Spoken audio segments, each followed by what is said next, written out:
대번역 사도신경으로 신앙 고백하겠습니다. 저는 전능하신 아버지 하나님 천지의 창조주를 믿습니다.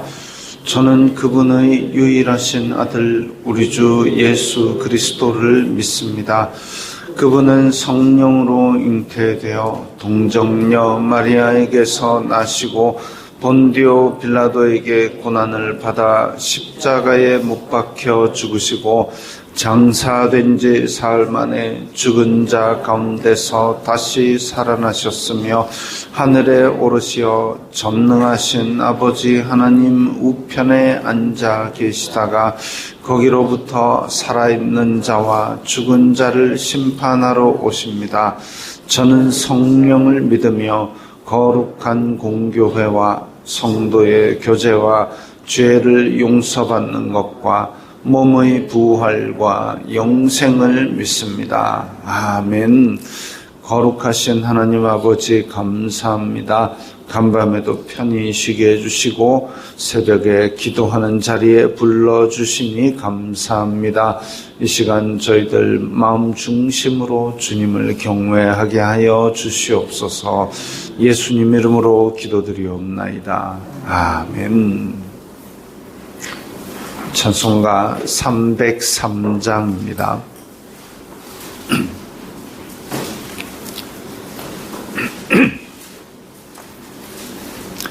찬송가 303장입니다.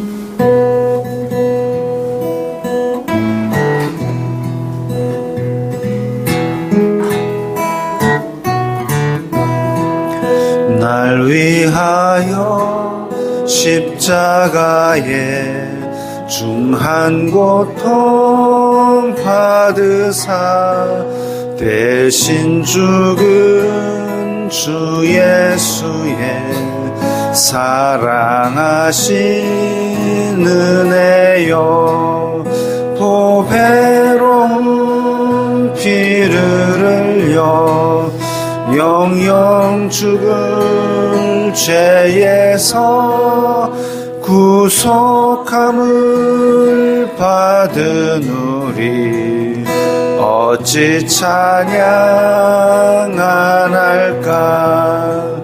예수 안에 있는 우리 한량없이 즐겁고 주 성령의 위로함이 마음속에 차도다.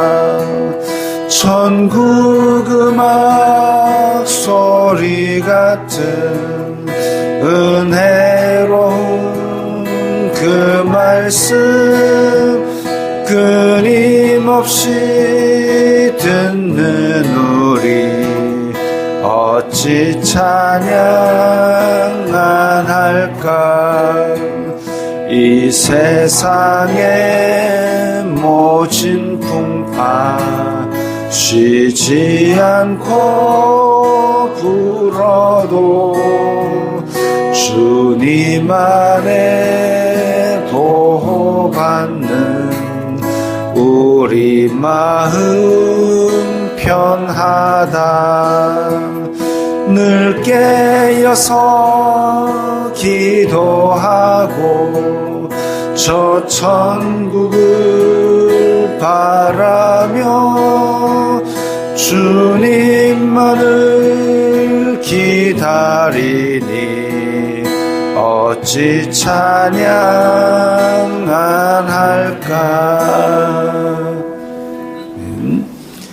오늘 말씀은 마가복음 15장 16절부터 24절까지의 말씀입니다.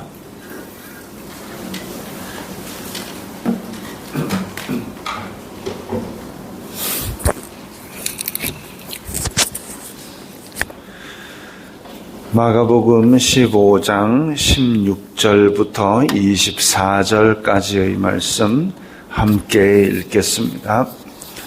군인들이 예수님을 끌고 브라이도리온이라는 뜰 안으로 들어가서 온 군대를 모으고 예수님에게 자색 옷을 입히고 가시관을 엮어 씌우고 경례하여 이르되 유대인의 왕이여 평안할지어다 하고 갈대로 그의 머리를 치며 침을 뱉으며 꿇어 절하더라.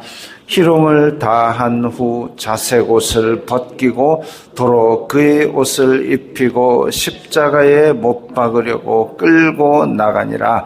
마침 알렉산더와 루포의 아버지인 구레네 사람 시몬이 시골로부터 와서 지나가는데 그들이 그를 억지로 같이 가게 하여 예수님의 십자가를 지우고 예수님을 끌고 골고다라 하는 곳에 이르러 몰약을 탄 포도주를 주었으나 예수님께서 받지 아니하시니라. 십자가에 못 박고 그 옷을 나눌새 누가 어느 것을 가질까 하여 제비를 뽑더라. 아멘. 군인들이 예수님을 끌고 조롱을 합니다. 희롱을 합니다.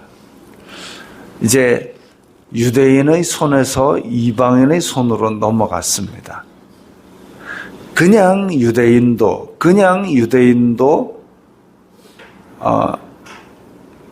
이방인의 손에 넘어가가지고 이렇게 굴욕을 당하고 죽는다면 다른 유대인들이 기분 나빠해야 정상입니다.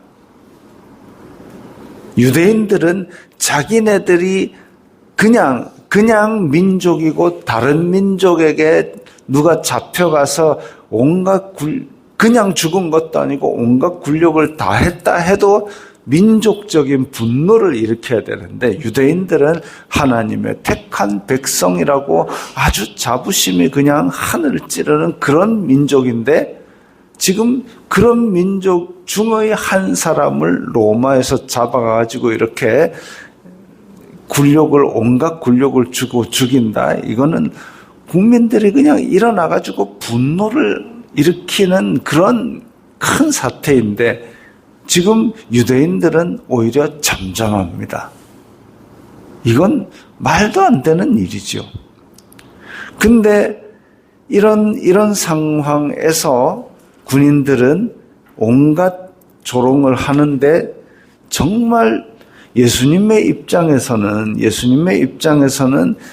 이 녀석들의 죄까지도 내가 지고 지금 죽으러 왔는데 근데 온갖 조롱을 다 한다? 이건 참 억울하고 불쾌한 일입니다. 내가 인류의 죄를 다 지고 죽을 망정 유대인들하고 너희들 죄는 내가 좀 내려놓고 싶다라는 마음이 확 올라올지도 모르지만 이 올라오는 거는 성질이라 그러죠. 올라오는 거는 성질이지만 예수님께서는 겸손하고 온유하니 나의 멍에를 메고 내게 배우라고 하셨습니다. 겸손하고 온유한 예수님께서는 이 올라오는 성질도 다 지금 전혀 기록된 것이 없습니다. 그렇다라는 얘기는 그야말로 이 모든 것까지도 이 조롱하고 그리고 외면하고 배신하고 유대인들의 그 사악함과 또 로마 군인들의 잔혹함 이런 것조차도 다 얘들이 몰라서 이럽니다라고 아버지께 들고 올라갈 수 있는 그런 마음을 가지고 계셨다는 거죠. 근데 군인들이 조롱하는 이 가운데 뭐가 있느냐? 자색 옷이 있습니다. 자색 옷과 머리에 관을 쓰는 것은 왕들이 할 수 있는 일이죠. 근데 예수님께 자색 옷을 입히고 가시관을 엮어 씌우고 유대인의 왕이여까지 나왔습니다. 로마 군인들은 이렇게 예수님을 조롱하려고 했지만 오히려 예수님께서 왕이다라는 것을 스스로 나타내었습니다. 관도 왕관이 아니라 가시관을 씌웠다라는 것은 이 가시체라는 것은 원래 아담이 아담이 죄를 짓고 쫓겨났을 때에 너는 밭을 경작하지만 밭에서는 가시채와 엉겅퀴가 나리라 라고 하는 그 저주의 상징이죠. 그래서 로마 군인들은 자기네들이 조롱하느라 그 관을 씌웠을지 모르지만 죄값을, 인간의 죄값을, 아담 이후로 타락한 인간이 져야 되는 죄값을 지고 가는 하나님의 어린 양, 그리고 메시아이고 왕이라는 것까지 이 조롱 가운데 스스로 나타내어 버렸습니다. 로마 군인들이 의도한 것은 아닐지라도 그것을 이렇게 자기네들의 조롱 가운데서 저절로 드러나게 만들어 버린 것이죠. 그리고 희롱을 다 한 후에 그의 옷을 다시 입히고 십자가에 못 박으려고 끌고 나갔습니다. 십자가라는 것은 아주 잔혹한 형벌이에요. 우리나라에서도 뭐 대역 죄인을 벌하라 이랬을 때 목을 베어갖고 성문 앞에 높은 나무에다가 목을 대롱대롱 매달아 놓았던 그게 있습니다. 왜 그렇게 매달아 놓느냐? 오가는 사람들이, 성문 앞에, 성문은 가장 많은 사람들이 오가는 곳인데 거기를 지나다니는 사람마다 보고 본보기로 삼으려는 거죠. 그래서 이런 죄를 저지른 사람에 대해서는 정말 참혹한 형벌이 있으니까 그렇게 하지 말아라라는 본보기로 하는 겁니다. 그래서 로마에서 통치를 하면서 이 십자가형을 했다는 것은 로마의 통치에 반역하거나 이렇게 로마에게 반역하면 이 같은 참혹한 꼴을 당한다라는 것을 보여주기 위한 본보기로서 십자가라는 형은 목을 베거나 아니면 교수형에 처하거나 하는 것보다 훨씬 더 끔찍한 고통을 길게 그렇게 주는 형입니다. 그러니까 십자가형을 당하는 사람도 굉장히 오랫동안 고통을 당하고 거기 달려가지고 며칠 동안 살아있는 사람도 있는데 이 지금 숨 쉬기도 굉장히 힘들게 되어 있고 그리고 아주 수치스럽고 고통스러운 상태에서 그렇게 되어 있는 것을 보면 사람들이 공포감을 느끼고 그렇게 로마에게 반항할 그런 의도 자체도 많이 꺾이는 거죠. 그래서 십자가를 본보기로 그렇게 삼는데 그걸 지금 예수님께서 담당하신 겁니다. 십자가는 로마에게 거역하면 이렇게 죽는다라는 것을 보여주는 건데 사람의 꾀로서 십자가를 본보기로 삼는다, 다시는 반항하지 마라 였지만 6월절에 많은 사람들이 심지어는 전 세계에서 그 주변에 로마, 그리스 이런 데까지 갔던 디아스포라 유대인들이 명절 쇠로 경건한 유대인들이 예루살렘에 와서 그 본보기로 처형된 십자가에 달리신 예수님을 봅니다. 로마 군인들은 로마에게 반항하면 이렇게 된다고 보여줬지만 디아스포라 유대인들조차도 아니면 전국 각지에 흩어졌던 유대인들도 다 와서 무엇을 보느냐? 예수 그리스도께서 죽으신 걸 본 거지요. 그리고 그 수치와 고통의 십자가를 본 사람들이 결국은 복음의 씨가 됩니다. 복음의 씨가.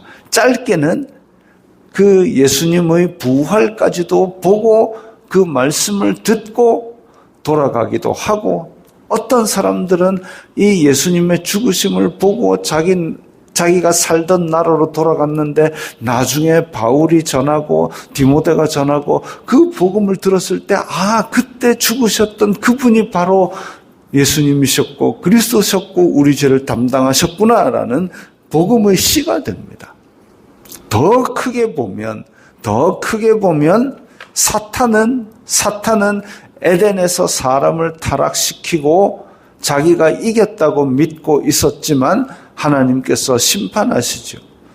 그래서 여인의 후손은 내 머리를 밟으리라라고 말씀하셨는데, 그래서 여인의 후손이 오면 누구든지 죽여버리겠다고 계속 박해하고 거룩한 백성들이 그야말로 길을 못 펴고 살도록 그 바벨탑부터 해가지고 더 강한 그리고 무력을 가진 그런 민족을 키워서 하나님을 믿는 거룩한 소수의 백성들을 탄압하고 죽이려고 애를 썼습니다. 그래서 죽여오고 했지만 그렇게 예수님도 죽게 만들었는데 그 죽음이 바로 구원의 도구가 된 거죠. 하나님의 지혜는 그거였습니다. 정령 죽으리라 했던 그 죄값을 치르게 만들어가지고 예수 그리스도의 생명으로 인류의 죄값을 치르게 만드는데, 그게 사탄은 자기 꾀로 그냥 그리스도를 이제 내가 밟아 죽이는구나라고 생각했지만, 그게 결국 하나님의 지혜를 이루어서 구원을 이루는 그 결과를 나타내게 된 겁니다. 그래서 이 많은 사건들, 조롱하고 십자가에 달리는 사건들이 아주 어찌 보면 그 동시대 사람에게는 아주 없어 보이는 사건이고, 이제 우리는 끝났구나라는 절망의 사건이지만, 창세기부터 다가오는 이 하나님의 구원 계획에 의하면 정말 기가 막힌 반전의 한 수이자 동시에 우리의 구원을 통쾌하게 이루신 사건이죠. 그 과정이 얼마나 고통스러웠으면 예수 그리스도께서는 그걸 아는데도 불구하고 아버지여 만일 할만하시면 이 잔을 내게서 지나게 하소서 하실 만큼 괴롭고 쓰라리고 억울하고 고통스러운 사건이었지만, 그럼에도 불구하고 기도를 통해서 그 십자가를 지셨고, 그로 말미암아 우리는 이렇게 죄로부터의 자유함을 얻게 된 것입니다. 21절에 알렉산더와 루포의 아버지 구레네 사람 시몬이 십자가를 억지로 지고 가게 되었습니다.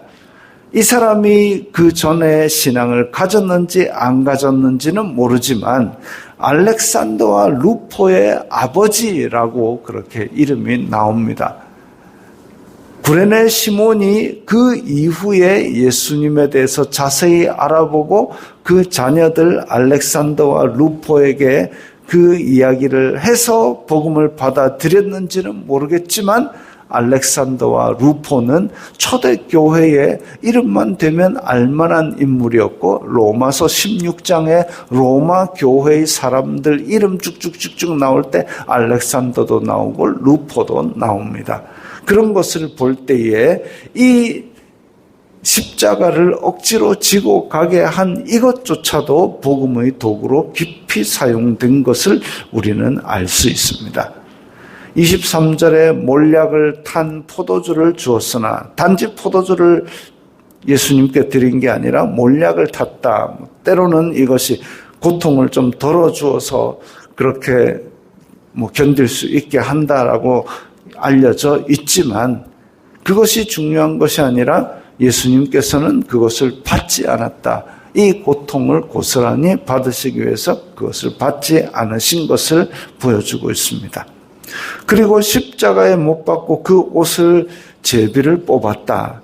이것도 로마 군인들이 자기네들의 유흥거리로 한 것처럼 보이지만, 결국은 이것조차도 하나님의 말씀을 이루게 된 것으로 볼 때에, 하나님의 계획은 인간의 어떤 방해와 어떤 그런 인간의 잡다한 꾀 이런 것을 낸다 할지라도 하나님의 계획은 어쨌든지 그때에 이루어지는 것이죠.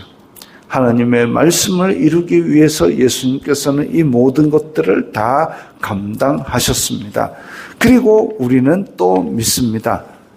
이 세상 끝날까지에 대해서 하나님의 말씀에 기록된 것이 이루어질 것을 믿기 때문에, 하나님의 말씀에 기록된 성도의 삶이 어떠한 것인지 그것에 대해서도 우리는 말씀을 기준으로 삼아서 일상생활을 하나님의 뜻에 맞게 살기 위해서 애를 써야 되는 것이죠. 그리고 우리의 기도도 예수님의 기도를 닮아가서 아버지의 뜻이 나를 통해서 이루어지기를 바라는 기도를 해야지 더 기도가 수준이 있어지고 깊어지고 하나님의 뜻에 합당한 기도가 될 것입니다. 주기도문 하겠습니다. 하늘에 계신 우리 아버지의 이름을 거룩하게 하시며 아버지의 나라가 오게 하시며 아버지의 뜻이 하늘에서와 같이 땅에서도 이루어지게 하소서. 오늘 우리에게 일용할 양식을 주시고 우리가 우리에게 잘못한 사람을 용서하여 준 것 같이 우리 죄를 용서하여 주시고 우리를 시험에 빠지지 않게 하시고 악에서 구하소서. 나라와 권능과 영광이 영원히 아버지의 것입니다. 아멘.